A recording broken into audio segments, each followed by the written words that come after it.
Hey, Dr. Mikolorashik of Neurogenomics once again making back-to-back videos. And this particular topic that I wanted to discuss with you is on menstrual cycle length being affected by vaccination. A big paper came out that assessed thousands of women who were either unvaccinated or been vaccinated and see how that influenced their menstrual cycle. So basically what we're talking about by that, for all of you who are uninitiated in this particular area, we're talking about the length of menstrual cycle between menstruations. So that's what they were looking at, and basically the take-home message is that they were able to show that post-vaccination your menstrual cycle is indeed elongated, and it's extended by approximately almost an entire day. So the final message by the authors was like, okay, this is a relief because this is no panic. That's nothing out of extraordinary or not normal. Having a fluctuation in menstrual cycle length is in fact very normal, and it's considered that even delay of up to 8 days is still considered to be normal. So having a delay of just under 1 day, and this is not permanent, this is post-vaccination, then it goes back to normal, this is totally okay. So that was a relief for the authors, but how it is affected is the part that was actually really interesting. And the authors claim that the reason why it is affected is because what's impacted is the hypothalamus pituitary ovarian axis. I know it sounds really complicated. And it is overall, because basically the cycle, menstrual cycle length, is governed by your brain. So what is hypothalamus? Hypothalamus is a section of your brain that actually communicates to your pituitary gland, and pituitary gland can release certain compounds, biological molecules, hormones basically, that can influence how other hormones are released and produced, and those other hormones will then influence when a woman ovulates. And it's the period between menstruation and ovulation that is affected. This is called follicular period, and that's what's being impacted. And they even claim that they can prove that because out of the few thousand vaccinated women that they were studying, some of them received both vaccinations in a single menstrual cycle, meaning they got a vaccination at the start of the cycle, and because of the minimal time requirement allowed with either Pfizer or Moderna vaccines in the US, some of these women, they were able to get a second shot within that cycle. That means in order for that to happen within a single cycle, and they had about approximately 300 women in total in their data set, it means that some of these women had to take the shot right at the beginning of that follicular phase.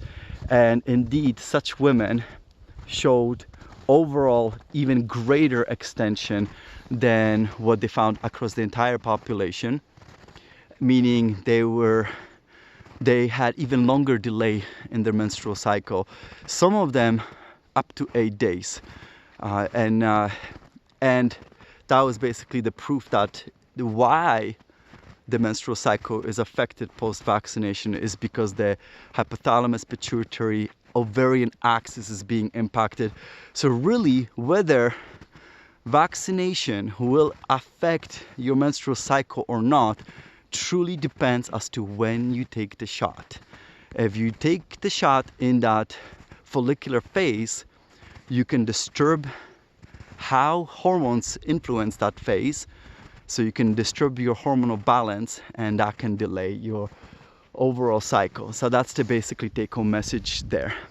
But they didn't get into any details how vaccinations could be affecting that particular axis, the hypothalamus pituitary ovarian axis. They just dropped it, not even a word. And I'm like, what?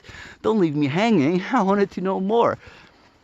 So I will admit, clearly I'm not an expert on menstruation cycles, and wanted to study more about this hypothalamus pituitary ovarian axis. And basically my first thought was, And they did provide references at least. So indeed, in the brain can actually, including your pituitary, can be influenced by the same chemicals or molecular compounds that are produced by your immune cells. These molecular compounds are called cytokines, and cytokines are basically, think of it, it's like a communication language that immune cells use in order to direct each other and direct the rest of the body as to what to do in order to fight infection. And these same type of compounds, some of them, not all of them, can be found inside your brain, and they can be influencing how your brain functions as well. So the question is, how do they get there? There's two ways, maybe a few ways. Number one, they are naturally found there, so cannot be the case, and the answer is yes. They can be naturally there. That's why, in fact, cytokines are also used by the brain for communication. But can they also enter the brain? And that's where I was interested, because that's where I first thought, okay, how do these cytokines enter the brain? After all, there is what is called as blood-brain barrier, which prevents blood compounds to easily enter the brain. It's there on purpose in order to protect the brain from easy contamination, if you will. So what is this mysterious blood-brain barrier? Let's define this first, perhaps, okay?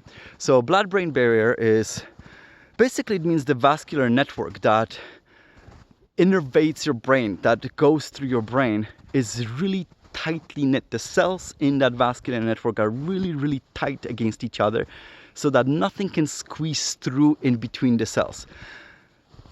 That's different from the rest of your body, where those cells are much looser, they're not as tightly packed, and that means things can sometimes sneak through in between the cells. In fact, that's how immune cells that flow through your blood can enter your tissues that are being infected and fight that particular infection. So, but in the brain, that is not the case. Clearly, your brain must be one of the most important organs to protect, and as a consequence, what comes out of blood inside your brain is really, really carefully regulated. So, can you disrupt that blood-brain barrier? And the answer is yes. And stress is one of the ways you can impact that, apparently. Viral infections is another way. And, well, then the question is, does the spike protein affect the blood-brain barrier? And we've had some studies, even from early stages of the pandemic, suggesting that indeed the spike protein could be influencing the blood-brain barrier. One of the studies I found, they were showing this in vitro, so they were using constructs where they assembled cells in a way, specific type of cells in a way, so that it would mimic what blood-brain barrier would look like, and they were able to show not only that the spike protein could disrupt that and loosen up the blood-brain barrier in this construct, but also influence those cells into also releasing certain cytokines that could be affecting how the hypothalamus pituitary ovarian axis actually functions and performs. So that's one. And another study I quickly looked at, they were able to show in mice, so in vivo, they were able to show that spike protein in mice does indeed disrupt the blood-brain barrier, and spike protein can indeed enter the brain directly as well. So as to what happens inside the brain once the spike protein finds its way there, who knows? But clearly it might be influencing some of those chemicals and biological molecules, those cytokines production directly inside the brain.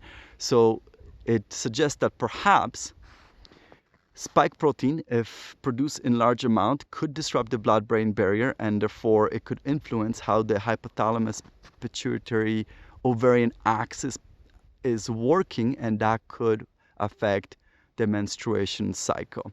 So, and that part I found was much more interesting, this suggestion, than the actual finding of the paper itself, which, as I mentioned, the authors found a relief. And of course it is a relief, because right now the majority of women in the Western world who are of childbearing age they are vaccinated. So we want to have as minimal disruption to their menstrual cycles as possible. And it's a relief to see that this is the conclusion of this publication. All right, that's all I wanted to tell you about this particular scientific finding. Now, remember, we have another COVID-19 Q&A event coming up. So I wanted to give away 10 tickets for free for the first 10 people who subscribe to the Maragenomics newsletter. The sign-up link is in the description below, as is the link to the actual event, so you can check it out. The way the events work, we collage number of questions that people are asking either on the YouTube channel or via emails, and we put that together and I answer some of those questions, and then it's an open mic for everyone and we're having a conversation discussion. So they are a lot of fun. So we keep doing them because people are still interested and we love it. So check that out, for sure worth it. And if you like this video, give us a like, subscribe to the channel, leave us a comment, share the video, or even better, do all of the above, and we look forward to seeing you next time. Bye, everyone. Hey, everyone. Just a quick addendum to let you know that we had a great interview with Mike Biselli of Passionate Pioneers podcast, where we talked about the future of medical DNA testing. Really interesting stuff, so please check it out. The link to the podcast is in the description below. Plus, also, we wanted to let you know that we have an ongoing survey where you, the audience, get to decide as to what will be the future content of our future videos. So please vote, let us know, and we're looking forward to seeing what your decision will be. Bye for now, everyone.